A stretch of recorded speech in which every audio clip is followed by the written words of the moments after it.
Hi,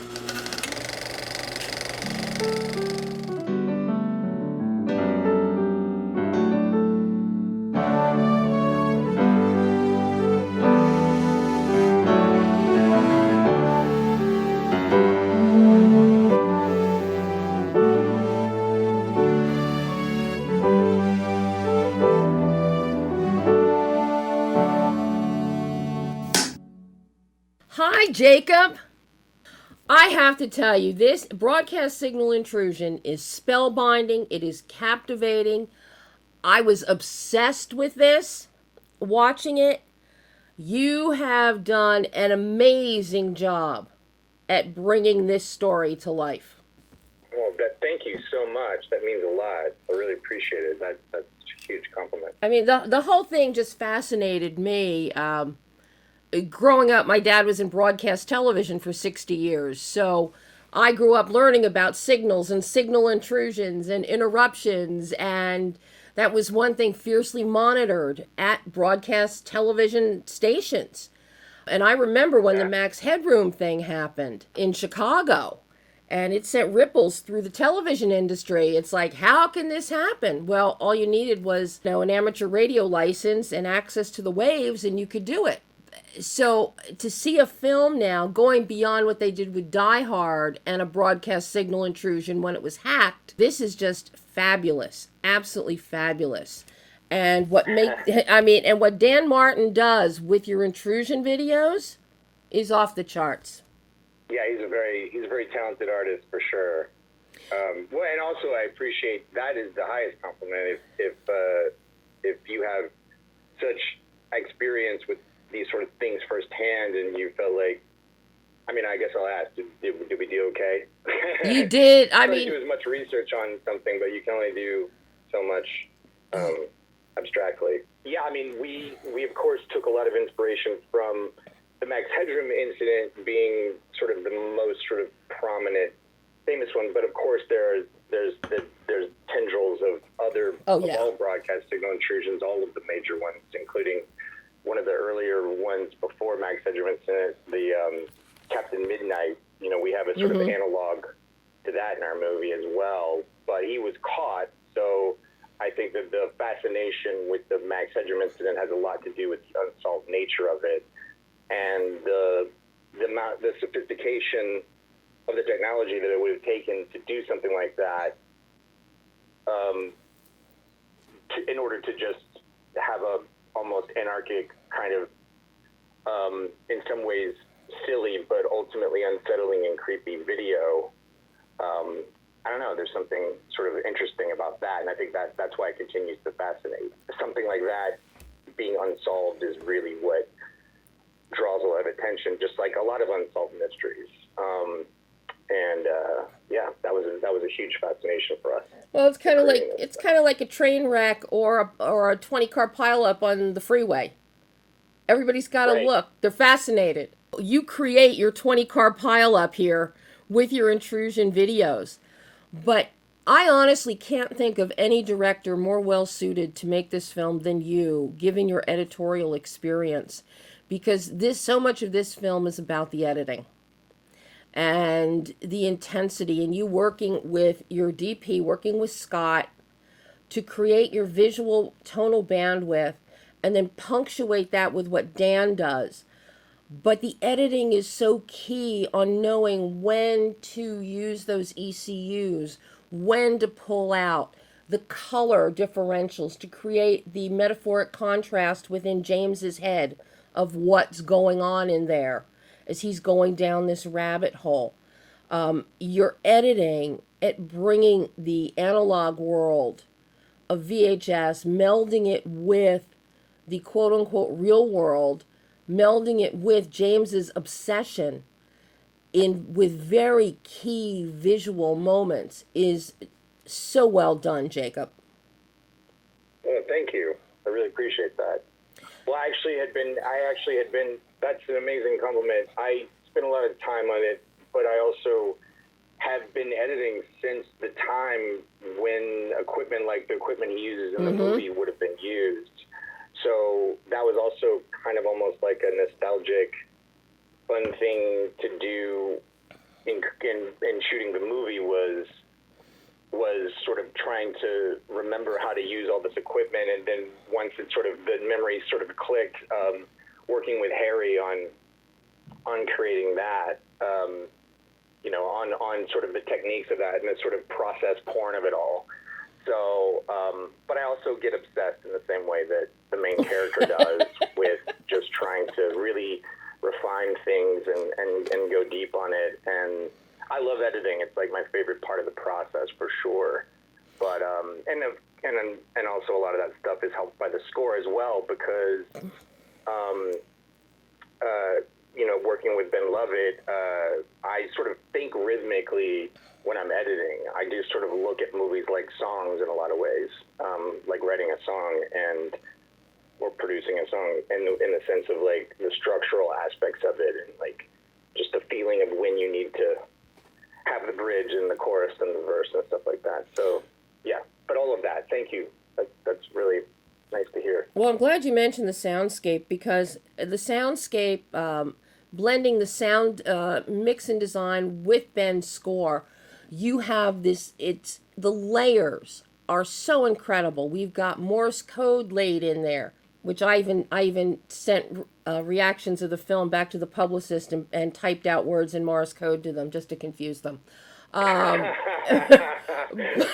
love it. You have that anarchic spirit. Oh God, yeah. Like So you've got Morse code laid in there. You have the audio video sensory experience that comes with the sound of your editor when you're editing VHS, because you get squeaky tape at times and you get other noises, and we get all of that. And then you have the ambient sounds, and then the very enhanced deliberate sounds. In some cases complement what's in James's head, or what is happening with Stephen Meyer or our nut job. Then you distort it and add in effects with the practical and distort that, and then layer in Ben's score, and the whole thing just feeds into the idea of intrusion on the senses.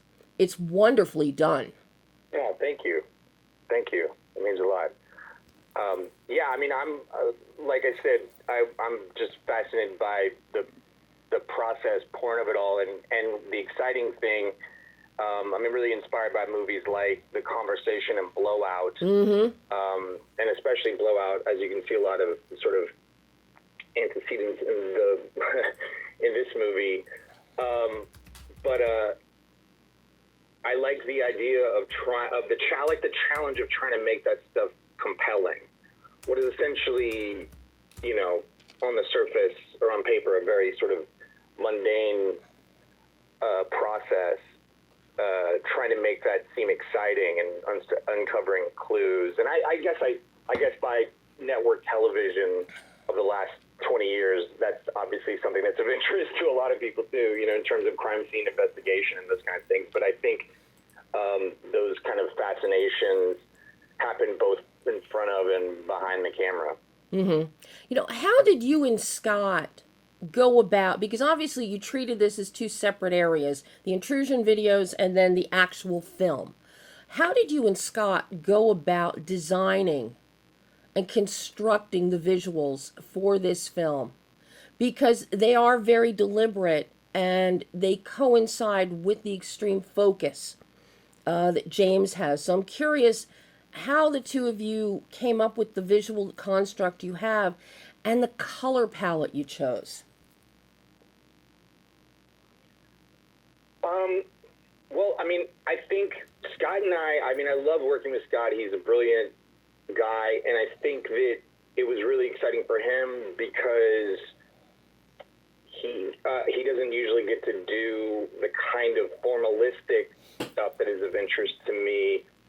But it was also a matter of us kind of working together to kind of come up with the idea of doing it very sort of having a very sort of formalistic, fluid shooting style, and then having that sort of start to degrade in the way that a tape would if it was played over and over again or recorded over and over again.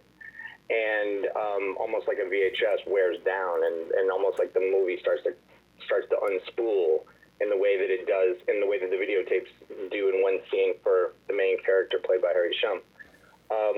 And as far as the color palette goes, a lot of that is just about obviously there's thematic elements to that, but there's also sort of like a patina that you want to create, you know, try to utilize Chicago in the colors there, the sort of urban earth tones, if you will, you know. I mean, Chicago is such a photogenic city, to sort of utilize the almost like beautiful rustiness of it all, you know, which has been done in a lot of amazing movies. And we also pulled a lot from how to make the movie feel, period, in more than just the costumes and the set design, but in terms of like just the feeling of the textures in the movie as well, to sort of kind of give us that sense that maybe this is even like a piece, maybe even this movie is a piece of historical media in a way, you know? So it just becomes, there's just like a lot of responsibility when you're making a movie about someone who is forensically analyzing video and sound, to kind of also have the movie at least represent that subjective point of view, the excitement of it, the unsettlingness of it, the, you know, whatever the sort of situation would require. You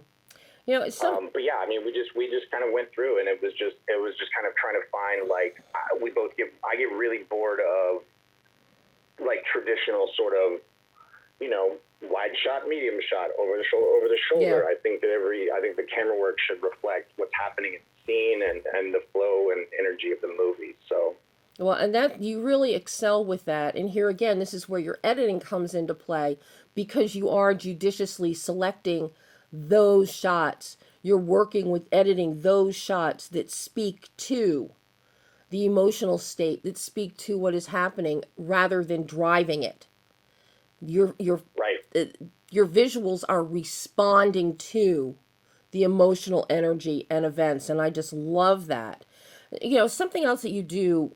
That's a really good. I just want to say I really like that. That's a great way to put it. I love that. Feel free to steal it. You may use it. Debbie says, yeah, I may definitely do that. You know, something else that you do is you throw a lot of ambiguity in here.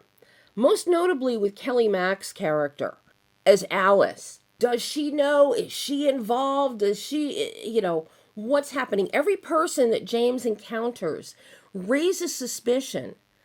And not only that, it's a double-edged sword that then makes us more leery of James's obsessions, which are just incrementally intensifying to the point of explosion in Act 3.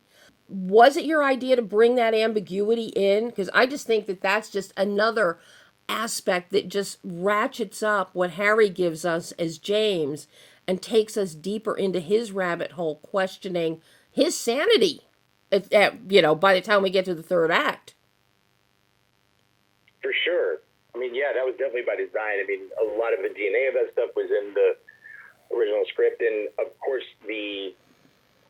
I think the attempt was to kind of make a really highly subjective movie. We only kind of know what he knows.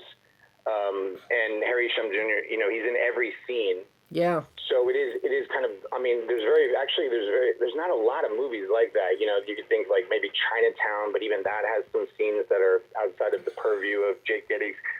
But I think that in order to sort of have that subjective experience where we're inside of this character's paranoia and anxieties, but also his desires and wants, and was just a matter of like, well, he's gonna be distrusting of Kelly Mack's character as well. You know what I mean? Even when they start to bond, there's no sort of third person omniscient narrator telling you that, oh, she's okay because of this or that. You just have to glean what you feel when you're watching her in the scenes with James, but also he does start to come apart because the line between dream and reality and like the media he's consuming and his waking life and his dream life, they all start to blend together. So then that actually kind of makes him an unreliable narrator even to himself. Mm-hmm. He starts to question his own sort of sanity, but because he's so intent on this mission, he kind of ignores it. So it's just a dance between those things. And as far as the